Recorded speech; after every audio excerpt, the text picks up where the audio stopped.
Script intro. Break free from chronic pain without pills. Approx 1,000 words. Gentle background music begins. Soft, warm lighting. The narrator speaks calmly, but with presence. Let me ask you something.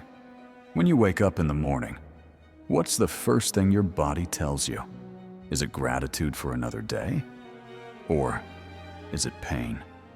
A dull ache in your back, a sharp sting in your joints, that deep, dragging exhaustion that comes before you've even gotten out of bed. And then, almost by instinct, your eyes wander to the nightstand, where the orange bottle of painkillers waits again. If that sounds familiar, you're not alone. Millions of people wake up every day not to possibility, but to pain, and to the pills they hope will make it go away. But here's the thing, nobody really says out loud. The more you reach for that bottle, the less it seems to help. The body adjusts, tolerance builds, and soon you're not treating the pain. You're just numbing it, temporarily, until it comes back stronger. It becomes a loop.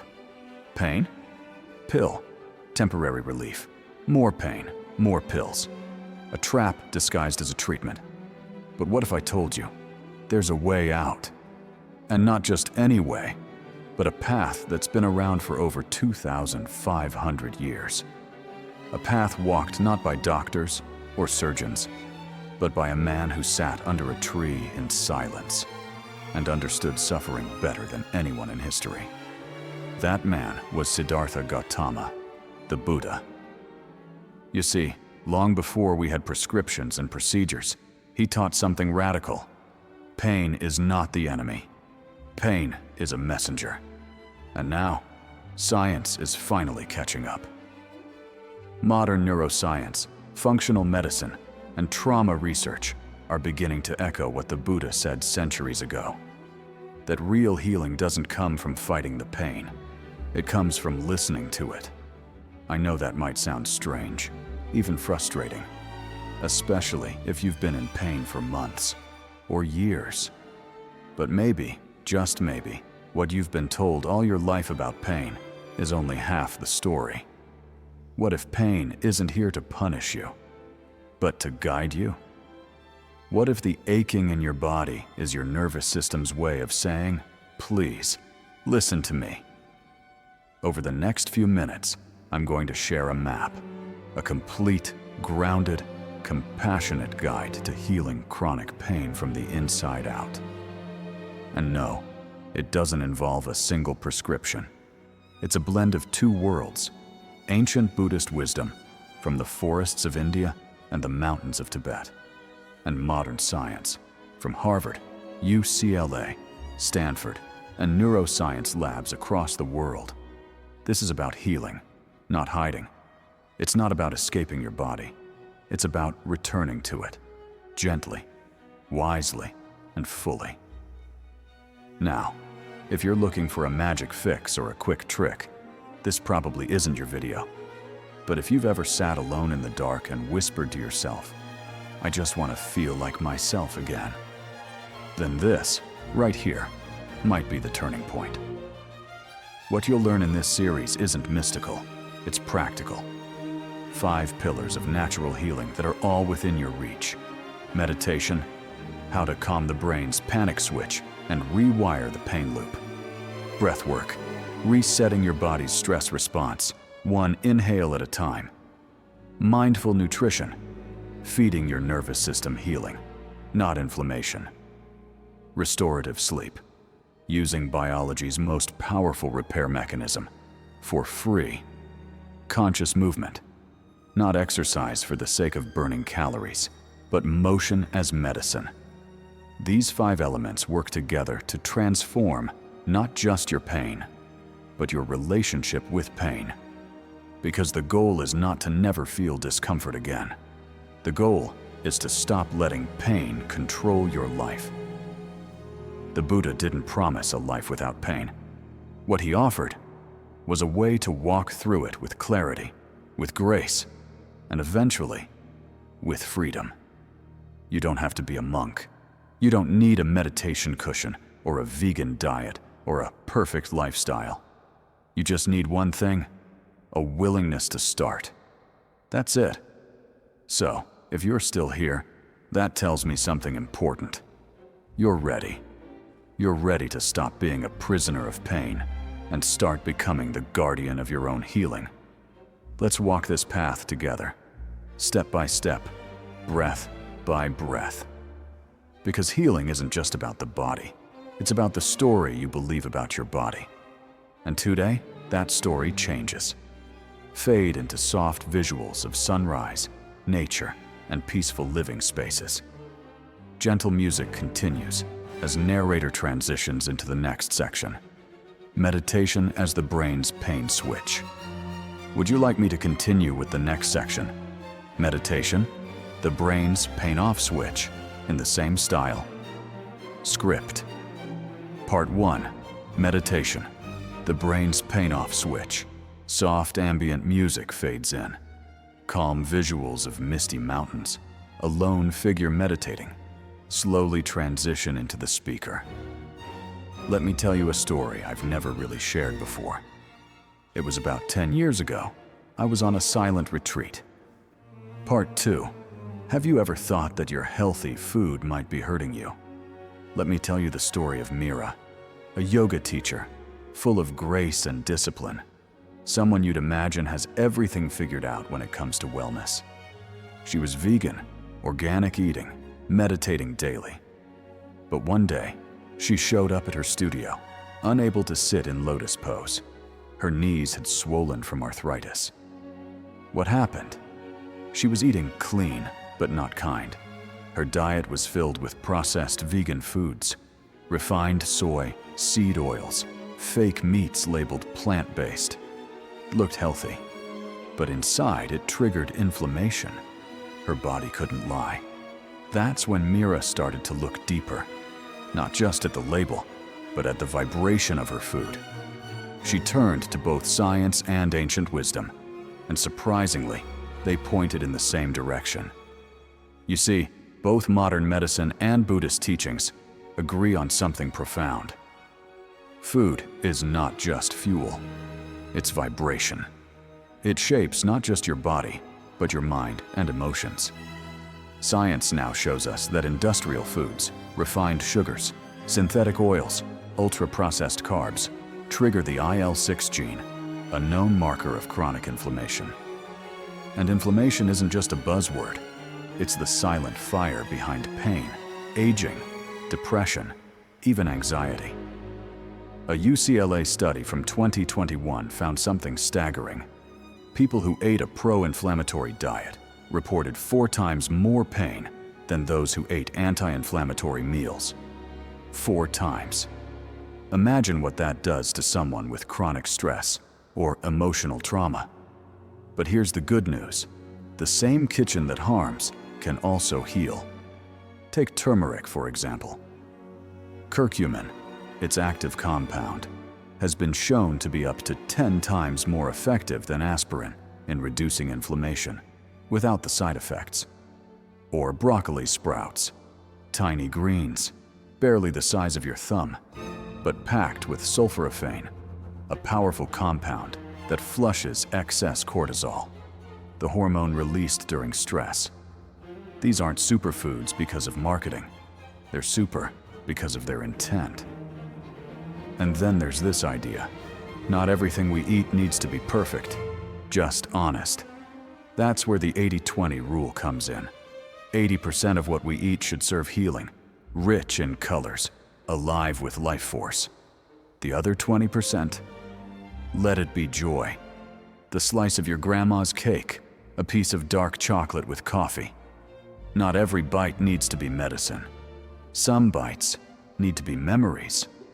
But even deeper than what we eat is how we eat.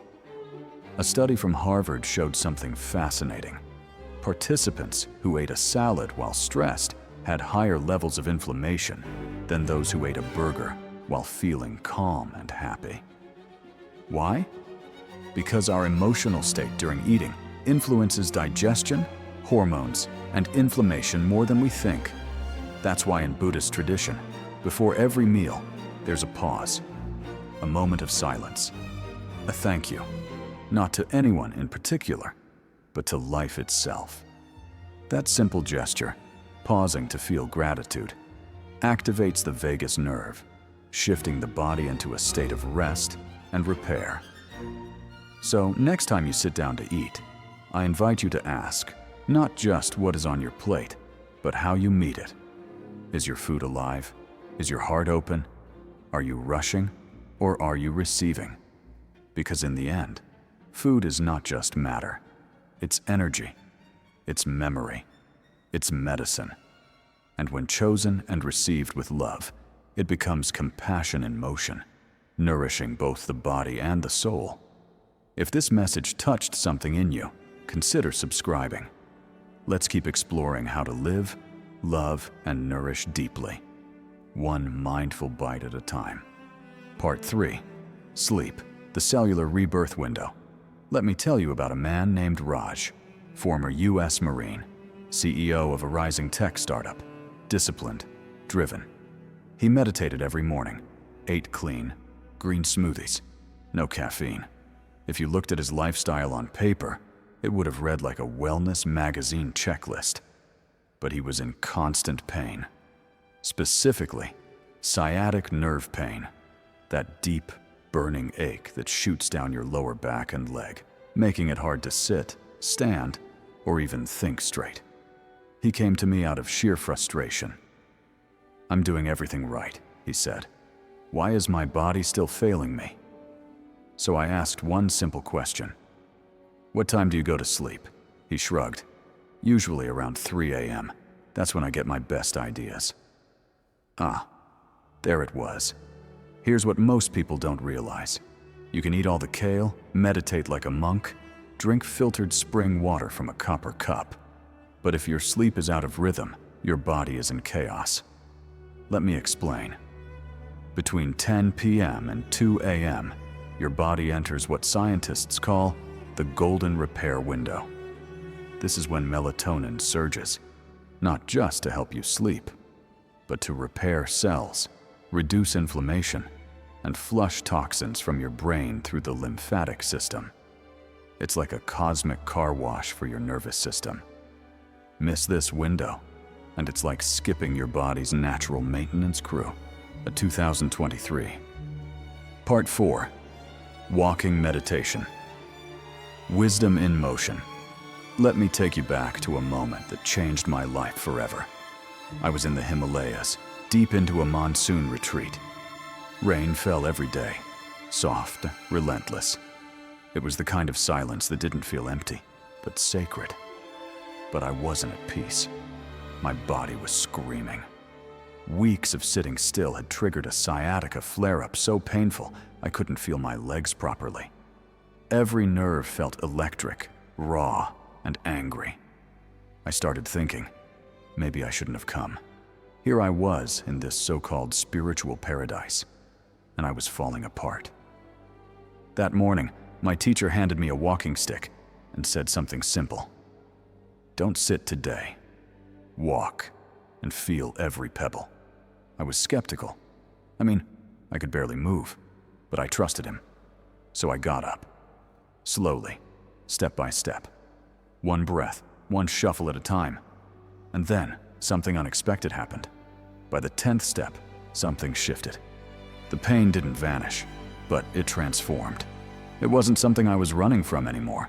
It became rhythm, breath, presence. That's when I understood what the Buddha meant when he taught Kankamana, walking meditation. It wasn't about going somewhere. It was about arriving in yourself. Why walking isn't just movement, it's medicine. Most people think of walking as transportation, a way to get from A to B, or worse, as another task on their health checklist. Get your steps in. Hit 10,000. But here's what science and ancient wisdom agree on. Mindful walking heals. Let's start with the biology.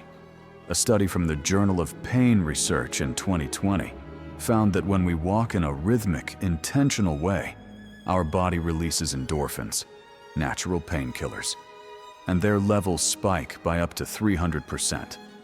That's right, 300%. And that's not all. Walking also doubles lymphatic flow, the system that flushes inflammation and toxins from our joints and tissues. And perhaps most powerful of all, when you sync your steps with your breath, something called neuroplasticity kicks in. Your brain starts rewiring how it interprets pain signals.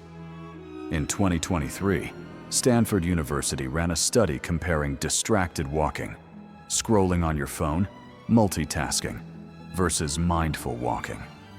The result? Mindful walkers experienced 42% less physical discomfort. Distracted walkers experienced none of the benefits, even if they walked longer. So it's not just about movement, it's about presence. What makes a walk sacred? Here's the catch.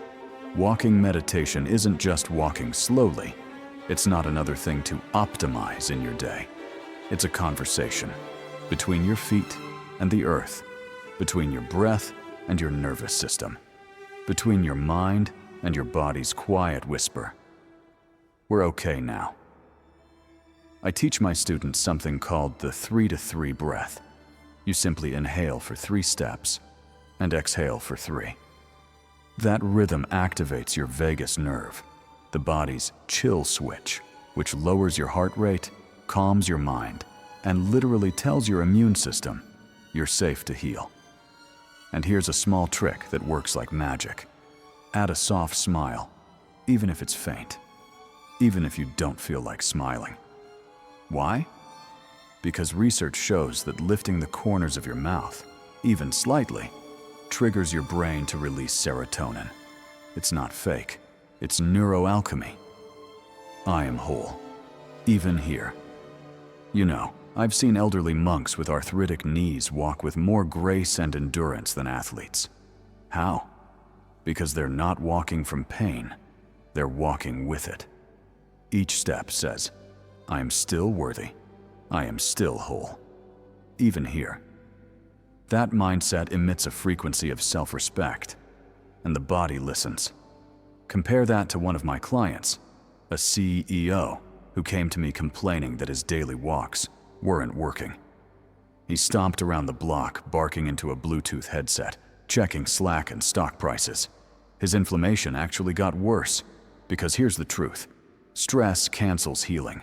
Anger overrides rhythm, and performance blocks presence. Only when I asked him to pause, take off the headset, feel the moss under his feet, smell the wind after rain. That's when his numbers started shifting. Not just his pain levels, but his blood pressure, his sleep, his focus. Modern life has stolen our walks. Let's take them back. We live in a world where walking has become transit, from your desk to your kitchen, from your car to the store. But what if we reclaimed it? Not as a chore, but as a daily ritual of healing. A moment when you don't have to fix anything, when you don't need a podcast in your ears or a to-do list in your hand. Just you, the earth, your breath, and the quiet knowing. This body is learning to trust again. So here's your invitation today. Take a walk, but don't just walk. Feel, listen, be. Let the soles of your feet remember what it's like to connect, to the ground beneath you, to the life inside you. Let your steps become soft prayers that whisper. Part 6, listening to the body, acting from intuition, not panic. Let me introduce you to someone I'll call Daniel. Daniel's life looked perfect on paper. Mid-40s, tech consultant, super organized. He tracked everything, from his heart rate to his REM cycles to his macronutrient intake, all synced on his smartwatch. He ran 5K every morning, followed a low-carb diet, used Pomodoro timers to stay productive, and never missed his supplements. But by 3 p.m. most days, Daniel felt like he was falling apart. His hands would tremble, his chest would tighten, Sometimes he'd feel dizzy for no clear reason. Doctors ran tests. Everything looked fine. So Daniel did what many of us do. He drank more water, added a scoop of protein, took a deep breath, and pushed through. Until one day, in a coaching session, I asked him a simple question. When your body feels like it's crashing, what do you do first? He answered immediately. I try to fix it, fuel up and keep going. I nodded. Then I asked him something he'd never considered. What if your body doesn't want to be fixed? What if it just wants to be heard? That was the beginning of everything shifting. We've been trained to treat the body like a broken machine. Think about how we respond to discomfort. Tired? We drink coffee. Anxious? We turn up the music or scroll social media. Stiff back? We pop a pain reliever and sit back down to finish the task. Modern culture has taught us to treat our bodies like error-prone software, something to override, silence, or optimize. But here's what both ancient Buddhist teachings and modern neurobiology tell us. Your body isn't a problem to solve. It's a partner to understand. That headache, that shallow breath, that clench in your jaw every morning, those are not failures. They are messages. Science backs it. Body intuition is real. In 2018, researchers at Cambridge University studied individuals who practiced a simple 60-second body check-in every morning.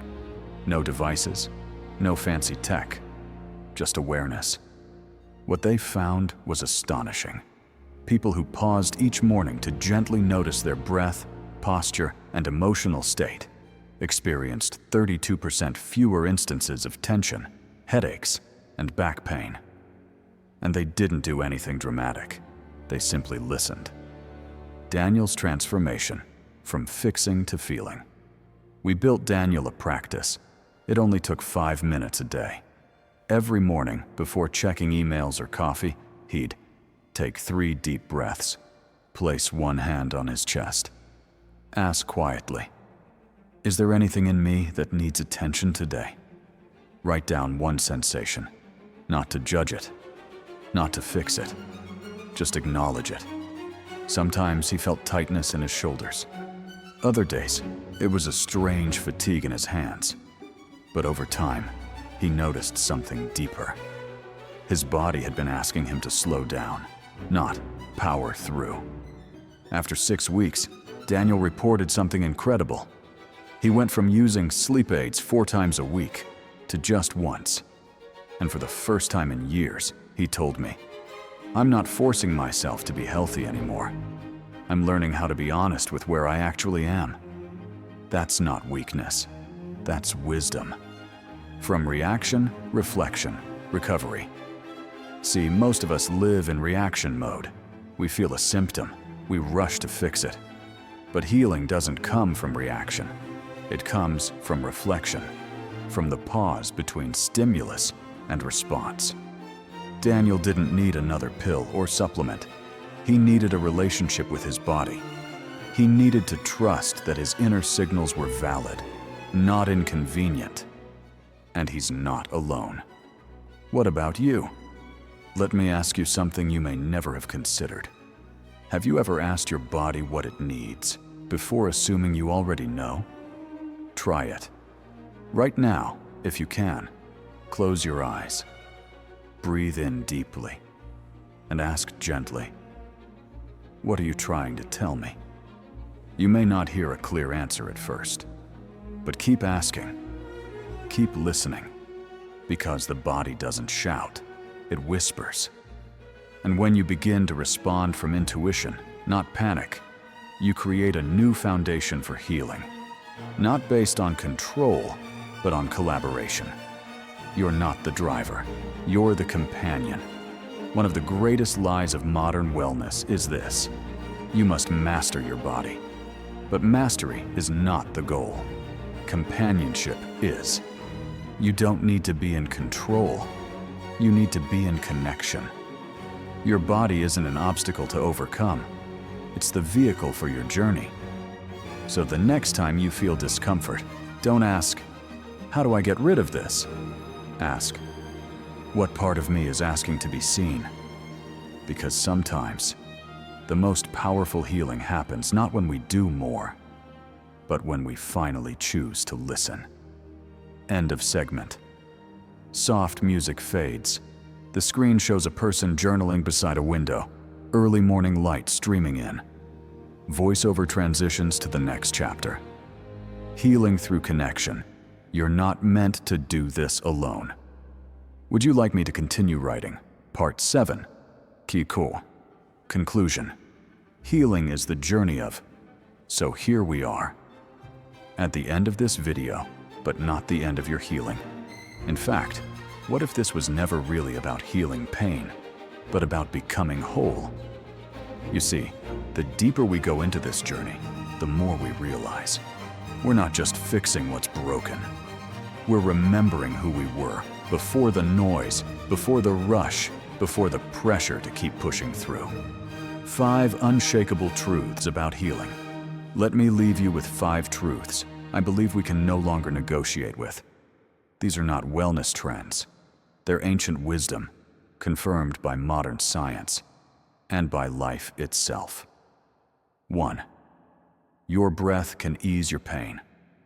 You don't need an app, you don't need a guru, just your breath. A slow inhale, a longer exhale. That alone can shift your nervous system from fight or flight into calm. If all you did today was take 3 deep breaths with awareness, you've already started healing. 2. Play is medicine. We were never meant to grow out of joy. Movement doesn't have to look like the gym. It can look like dancing in your kitchen, throwing a ball with your kid, or skipping a few steps when no one's watching. When the body plays, the mind follows, and healing becomes something you want to do, not something you have to do. 3. Sleep is regeneration, not luxury. In a world that glorifies hustle, sleep is radical. But your body, especially your brain and immune system, heals most between 10 p.m. and 2 a.m. This isn't just rest, it's repair, it's reset, it's life. If you are struggling with anything, inflammation, anxiety, pain, look at your sleep first. Always. 4. Right movement rewrites the nervous system. Not just movement, but conscious movement. Mindful walking, gentle stretching, breath-aligned yoga. These don't just move your body, they rewire it. Studies have shown that slow, intentional movement builds new neural pathways, especially in trauma recovery and chronic pain. You're not just exercising, you're literally rewriting your story. 5. The mind is the greatest alchemist. What you think, you become.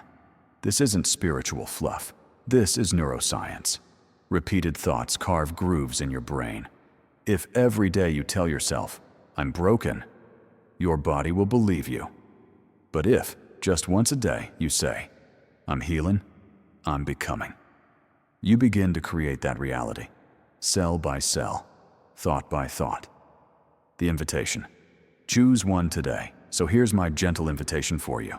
Not tomorrow, not next week, but today. Choose just one. Close your eyes and breathe deeply for 5 minutes. Eat a meal that your body says thank you for. Go for a walk, not to burn calories, but to connect with the ground beneath you.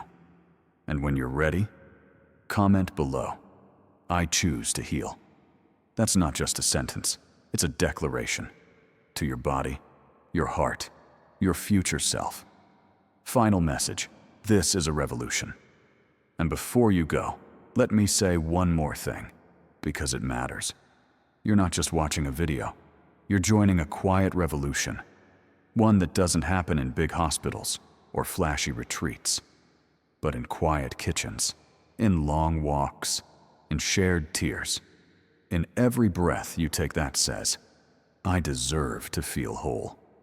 This isn't about fixing what's wrong. It's about returning to what's right. And every time you choose to heal, you don't just change your life. You change the world, one cell at a time. Screen fades to soft light. A gentle reminder. Subscribe for more healing guidance. You are not alone. This journey is sacred, and it has only just begun. Would you like a PDF or formatted script document of all 7 parts plus conclusion? Or shall we proceed to generate a matching voiceover, subtitle file, or visual storyboard next? Nally hearing something you've ignored for too long. Up next, we'll explore something most people overlook. How your plate might be fueling your pain, or freeing you from it. But for now, remember, pain isn't weakness, it's a signal. And meditation is the way we learn to decode it. End of segment. Soft fade to black. Breathe in cue. Music transition to next chapter. Eat like a Zen master. Food as compassionate energy.